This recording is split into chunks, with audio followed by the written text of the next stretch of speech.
have a life, live well. So says the popular axiom that challenges all men to do what is good, to reach for greatness, and to experience life in its fullness. It is a charge delivered across cultures for centuries. However, only a few men across history can truthfully be adjudged to represent and embody the ideal. Among the rare few, the Otu of Igarra, High Chief Joseph Mayaki Akpeji, stands eminently tall. From his early days in the cold hills of Igarra, long before he rose to the leadership of his people as a beloved traditional ruler whose admiration and respect stretch far beyond and above the Akoko Mountains, High Chief Joseph Mayaki Akpeji showed glimpses of what was to come. He was thirsty for knowledge, selfless in his ways and generous. His father saw the future and named him Afeyinti, the one to rely on even in the darkest of hours. I was born in the year 1931. Now, when I was born, my father gave me a name, Afeyinti, meaning that the person we entrust our life to, Afeyinti. That is Yoruba word. Now, when I was born at Enachi, that is a village, a quarter in Igarra, Enachi quarter. That time, nobody is living there now. We have all left that place. I schooled 1950 at Igarra. When that time there was no standard 5 and 6 in our school. It was the nearest place for us to go to school to lead our standard 5 and 6 was Okene. So I had to go and enroll at Okene. When we get to Okene, about 6 of us in the same class to standard 5. When we got there, we were enrolled to standard 5. And that was 1950. 1951, we got to standard 6. That standard 6 was the final class that time. Then you do your final examination. This time, we are trekking from Igarra to Okene, 30 miles away, to go to school. We go every weekend.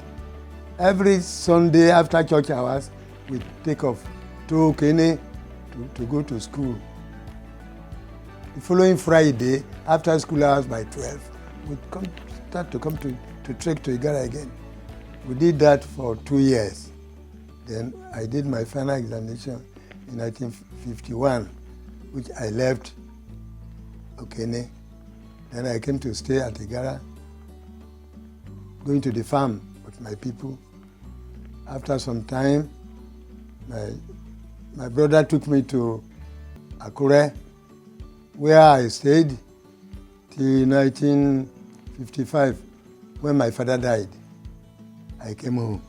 And when I came home, before this time, when I was at Akure, I was learning how to typing and shorthand. Then that was what I was doing there. But when I came home, after burying the corpse of my father, I was planning to go back. But somebody told me that those days we had a supervisor, school supervisor. It was churches that had schools those days. The Catholic schools had one late Oba Olubayo as the supervisor who supervised schools. Then he needed a typist. Somebody came to hint me that I should go and tell the man. I went to meet the man. Then the man employed me as a typist. But that I was going to be taking my salary from the school that I am employed as a teacher. Having climbed the social ladder of education himself into a wall of opportunities and access, High Chief Joseph Mayaki Akpeji, in the true spirit of a leader and fatherly figure, decided to extend the ladders to others. Through the sheer power of will and unmatched industry, He established a school and began the task of equipping his people with computer skills needed to navigate the world at the time, before he foray into politics to engender widespread growth and development in Igarra. So in 1960, I was still at Igarra. I started to teach people how to type. From there, I opened a school, New Era Commercial Academy, where I was teaching typing and shorthand and accounts. We ran it for some time, then I contested the election. Because of the election, my Oga drove me. He said I should go because I've contested. So I now started to teach people how to type and write shorthand. Then a friend came from Akure who said I should come to Akure, that I'll be employed as a teacher. So in 1958, I went to Akure. I was employed as a teacher. I came back in 1960 to come and contest the election again on the platform of SNC. So this time I defeated the man. When I defeated him, we had not resumed when the army took over. Then fortunately, I was made a caretaker committee member. So I was in the council. That was the first time I got to the council. So I served as a councillor 1960 to 62. In 1963, I was teaching my people in the school, New Era Commercial Academy, until when the army changed over again and they renewed our appointment as councillors. So I was a councillor again, second time. So I left the council in 1975. High Chief Joseph Mayaki Akpeji's many years of devoted service and complete commitment to the cause of his people culminated into his emergence as the Otu of Igarra land in 1973, an office he held since then to national-wide commendation and salute for his giant strides in the education and empowerment of his people, many of whom have risen to greater heights in esteemed public and private organizations across the country and beyond. In 1971, I took up a Poje title, chieftaincy title. That Poje title, I took a name, Mayaki. That was when I became Mayaki. As I told you, in 1958, I went to Kaduna. I was employed as a secretary typist to J. Allen and Co. that time. So I served them till 1970. In 1971, I came home finally. Since that I didn't travel again. I became an Otu in 1973. So I cannot leave that appointment and travel again.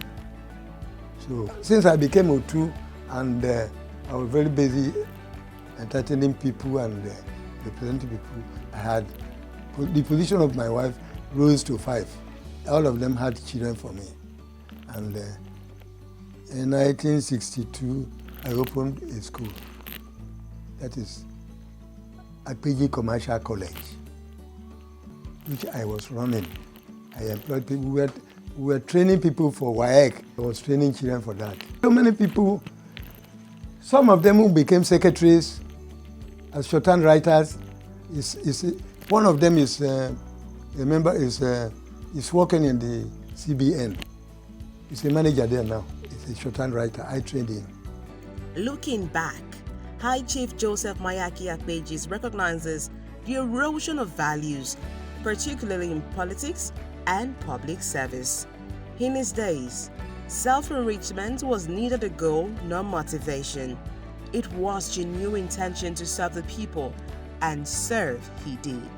The Otu of Igarra, High Chief Joseph Mayaki Akpeji, is no doubt a towering figure who continues to model leaders, inspire the youths, and light the touch on our paths as a people in the hilly parts of life. Politics First of all, when I was in the NCNC, I was a councillor representing my area. Politics that time is not as it is now. You see, we are now in money politics. Those days, we were not in money politics. We campaigned vigorously and people will vote for us. When I was a councillor in 1979, I employed so many people. I helped people to get employment under the council. Ward orderlies, cleaners, secretaries in the council. And during my time, Igarra roads were tarred.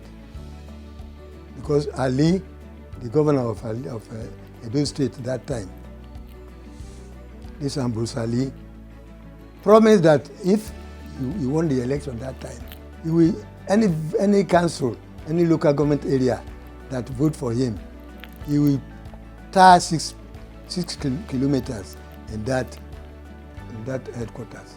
During my era, it was myself and one late Otaro, who was a councillor for Ward 2.